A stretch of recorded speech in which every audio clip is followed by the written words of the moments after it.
ನಮಸ್ಕಾರ ಸ್ನೇಹಿತರೆ, ಆರ್ಸಿಬಿ ಇಂದ ಕೆಲವೊಂದಿಷ್ಟು ಬಿಗ್ ಅಪ್ಡೇಟ್ಸ್ಗಳು ಬರ್ತಾವೆ.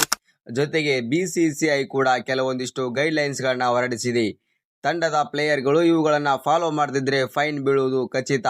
ಕೊನೆಗೂ ಆರ್ಸಿಬಿಯ ಮ್ಯಾನೇಜ್ಮೆಂಟ್ ಎಸ್ ದಯಾಳ್ ಅವರ ಬಗ್ಗೆ ಮೌನ ಮುರಿದಿದೆ. ಬನ್ನಿ ಸ್ನೇಹಿತರೆ, ಅಷ್ಟಕ್ಕೂ ಬಿಸಿಸಿಐನ ಗೈಡ್ಲೈನ್ಸ್ ಏನು, ಜೊತೆಗೆ ಆರ್ಸಿಬಿಯ ಅಪ್ಡೇಟ್ ಏನು ನೋಡ್ಕೊಂಬರೋಣ. ನಮ್ಮ ರಾಯಲ್ ಚಾಲೆಂಜರ್ಸ್ ಬೆಂಗಳೂರು ತಂಡ ಏನು ಟ್ರೋಫಿ ವಿನ್ನಿಂಗ್ ಪರೇಡ್ ನಲ್ಲಿ ಬಂದ್ಬಿಟ್ಟು ನಮ್ಮ 11 ಸಾವುಗಳು ಆಗಿದ್ದು ನೋಡಿ ಅಭಿಮಾನಿಗಳದು. ಅವರ ನೆನಪಿಗಾಗಿ ಸ್ಟೇಡಿಯಂನಲ್ಲಿ, ಚಿನ್ನಸ್ವಾಮಿ ಸ್ಟೇಡಿಯಂನಲ್ಲಿ 11 ಸೀಟ್ಗಳನ್ನ ಕಾಯಂ ಅಂದ್ರೆ ಪ್ರತಿಯೊಂದು ಮ್ಯಾಚ್ ಇರುವಾಗ 11 ಸೀಟ್ಗಳು ಬಂದ್ಬಿಟ್ಟು ಯಾವಾಗಲೂ ಕೂಡ ಅವರಿಗೋಸ್ಕರನೇ 11 ಜನ ಏನು ಡೆತ್ ಆಗಿದ್ದಾರೆ ನೋಡಿ, ಅವರಿಗೋಸ್ಕರ 11 ಸೀಟ್ಗಳು ಫಿಕ್ಸ್ ಬಂದ್ಬಿಟ್ಟು ಖಾಲಿ ಇರ್ತವೆ. ಇದು ಬಂದ್ಬಿಟ್ಟು ಪರ್ಮನೆಂಟ್ ಅಂತೇಳಿ ಆಲ್ರೆಡಿ ನಮ್ಮ ಆರ್ಸಿಬಿಯ ಮ್ಯಾನೇಜ್ಮೆಂಟ್ ಕೂಡ ಹೇಳ್ಕೊಂಡಿದೆ. ಜೊತೆಗೆ ಅವರ ನೆನಪಿಗಾಗಿ ನಮ್ಮ ರಾಯಲ್ ಚಾಲೆಂಜರ್ಸ್ ಬೆಂಗಳೂರು ತಂಡ ಮೊದಲ ಪಂದ್ಯ SRH ವಿರುದ್ಧ ಬಂದ್ಬಿಟ್ಟು ಪ್ರಾಕ್ಟೀಸಿಂಗ್ ಜೆರ್ಸಿಯ ಮೇಲೆ 11 ನಂಬರ್ಸ್ ಅನ್ನ ಬಂದ್ಬಿಟ್ಟು ಎಲ್ಲಾ ಪ್ಲೇಯರ್ ಗಳ ಹಿಂದೆ ಸಿಂಬಲ್ ಇರುತ್ತೆ. 11 ಪ್ಲೇಯರ್ ಬಂದ್ಬಿಟ್ಟು ಅವ್ರದ್ದು ಏನು ಸವಿ ನೆನಪಿಗಾಗಿ, ಅವರ ನೆನಪಿಗಾಗಿ ಅಜರಾಮರ ಅಂತೇಳಿ ನಮ್ಮ ಆರ್ಸಿಬಿ ಕೂಡ ಅವರಿಗೆ ಅರ್ಪಣೆ ಮಾಡೋದಕ್ಕೆ ಪ್ರಾಕ್ಟೀಸಿಂಗ್ ಜೆರ್ಸಿಯ ಮೇಲೆ 11 ನಂಬರ್ ಅನ್ನ ಹಾಕೊಂಡಿರ್ತಾರೆ. ಅದು ಕೂಡ ಪ್ರಾಕ್ಟೀಸಿಂಗ್ ಜೆರ್ಸಿಯ ಮೇಲೆ ಮಾತ್ರ. ಇನ್ನು ಇಂಟರ್ನ್ಯಾಷನಲ್ ಮ್ಯಾಚ್ ಗಳೆಲ್ಲ ನೋಡಬಹುದು ನೀವು. ಏನಾದರೂ ಅನಾಹುತ ಆಗಿದ್ರೆ ಅವರು ಹ್ಯಾಂಡ್ ಗೆ ಬಂದ್ಬಿಟ್ಟು ಬ್ಲಾಕ್ ಬ್ಯಾಂಡ್ ಅನ್ನ ಹಾಕೋತಾ ಇದ್ರು. ಹಾಗೆ ನಮ್ಮ ರಾಯಲ್ ಚಾಲೆಂಜರ್ಸ್ ಬೆಂಗಳೂರು ತಂಡವು ಕೂಡ SRH ನ ವಿರುದ್ಧ ಮೊದಲ ಮ್ಯಾಚ್ ನಲ್ಲಿ ಬಂದ್ಬಿಟ್ಟು ಬ್ಲಾಕ್ ಬ್ಯಾಂಡ್ ಅನ್ನ ಧರಿಸ್ತಾ ಇದೆ. ಇದು ಕೂಡ ಅವರಿಗೆ ಡೆಡಿಕೇಟ್ ಮಾಡ್ತಾ ಇರೋದು. ಬಿಸಿಸಿಐ ಬಂದ್ಬಿಟ್ಟು ಇವಾಗ ಪ್ರಮುಖ ಗೈಡ್ ಲೈನ್ಸ್ ಅನ್ನ ಹೊರ ಹಾಕಿದೆ.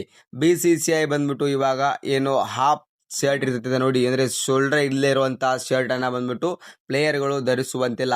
ಒಂದು ವೇಳೆ ಧರಿಸಿದರೆ ಬಂದ್ಬಿಟ್ಟು ಇವರಿಗೆ ಫೈನ್ ಬೀಳುವ ಸಾಧ್ಯತೆ ತುಂಬಾನೇ ಜಾಸ್ತಿ ಇದೆ ಅಂತೇಳಿ ಆಲ್ರೆಡಿ ಬಿಸಿಸಿಐ ನ ರೂಲ್ಸ್ ಕೂಡ ಇವಾಗಲೇ ಅನೌನ್ಸ್ ಆಗಿದೆ. ಗೈಡ್ ಲೈನ್ಸ್ ನ ಎಲ್ಲ ತಂಡಗಳು ಕೂಡ ಫಾಲೋ ಮಾಡಲೇಬೇಕು. ಯಾರು ಕೂಡ ಶೋಲ್ಡರ್ಲೆಸ್ ಟಿ ಶರ್ಟ್ ಅನ್ನ ಹಾಕುವಂತಿಲ್ಲ. ಎಸ್ ದಯಾಳ್ ಬಗ್ಗೆ ಕೊನೆಗೂ ಮೌನ ಮುರಿದ ಆರ್ಸಿಬಿ. ಹೌದು ಸ್ನೇಹಿತರೆ, ಎಸ್ ದಯಾಳ್ ಅವರು ಬಂದ್ಬಿಟ್ಟು ಇವುದು ಬಸ್ ಮೇಲೆ ಕೂಡ ಇವುದು ಯಾವುದೇ ತರಹದ ಫೋಟೋ ಇರಲಿಲ್ಲ. ಜೊತೆಗೆ ಇವರು ಬಂದ್ಬಿಟ್ಟು ಇನ್ನೂ ಕೂಡ ಆರ್ಸಿಬಿ ಕ್ಯಾಂಪ್ ಅನ್ನ ಜಾಯ್ನಿಂಗ್ ಕೂಡ ಆಗಿರಲಿಲ್ಲ. ಎಲ್ಲರಲ್ಲಿಯೂ ಕೂಡ ಒಂದು ಡೌಟ್ ಕೂಡ ಬಂದಿತ್ತು, ಏಕೆ ಆರ್ಸಿಬಿ ಇಂದ ಇವರು ಸೈಡ್ ಲೈನ್ಸ್ ಆಗ್ತಾ ಇದ್ದಾರೆ ಅಂತೇಳಿ. ಕೊನೆಗೂ ಆರ್ಸಿಬಿ ಮೌನ ಮುರಿದಿದೆ. ಎಸ್ ದಯಾಳ್ ಅವರು ಬಂದ್ಬಿಟ್ಟು 2026 IPL ಆಡೋದಿಲ್ಲ ಅಂತೇಳಿ ಕನ್ಫರ್ಮ್ ಕೂಡ ಆಗಿದೆ. ಇವರು ಬಂದ್ಬಿಟ್ಟು ತಮ್ಮ ಪರ್ಸನಲ್ ಸಮಸ್ಯೆಗಳಿಂದ ಬಂದ್ಬಿಟ್ಟು ಅದರ ವಿರುದ್ಧವಾಗಿ ಹೋರಾಡ್ತಾ ಇದ್ದಾರೆ. ಹಾಗಾಗಿ ಎಸ್ ದಯಾಳ್ ಬಂದ್ಬಿಟ್ಟು 2026 IPL ನಲ್ಲಿ ಕಾಣಿಸಿಕೊಳ್ತಾ ಇಲ್ಲ. ಇದು ಬಂದ್ಬಿಟ್ಟು ಆರ್ಸಿಬಿಗೆ ಒಂದು ಬ್ಯಾಡ್ ನ್ಯೂಸ್. ಏಕಪ್ಪ ಅಂತಂದ್ರೆ ಎಸ್ ದಯಾಳ್ ಅವರು ಕೂಡ ಒಬ್ಬ ಒಳ್ಳೆಯ ಗುಡ್ ಬೌಲರ್ ಆಗಿದ್ರು. ಆರ್ಸಿಬಿಯ ಚಾಂಪಿಯನ್ ಆಗುವರಲ್ಲಿ ಇವರು ಕೂಡ ಪ್ರಮುಖರಾಗಿದ್ರು. ಆರ್ಸಿಬಿ ಖಂಡಿತವಾಗಿ ಇವ್ರನ್ನ ಮಿಸ್ ಮಾಡ್ಕೊಳ್ಳಲಿದೆ 2026 IPL ಅಲ್ಲಿ.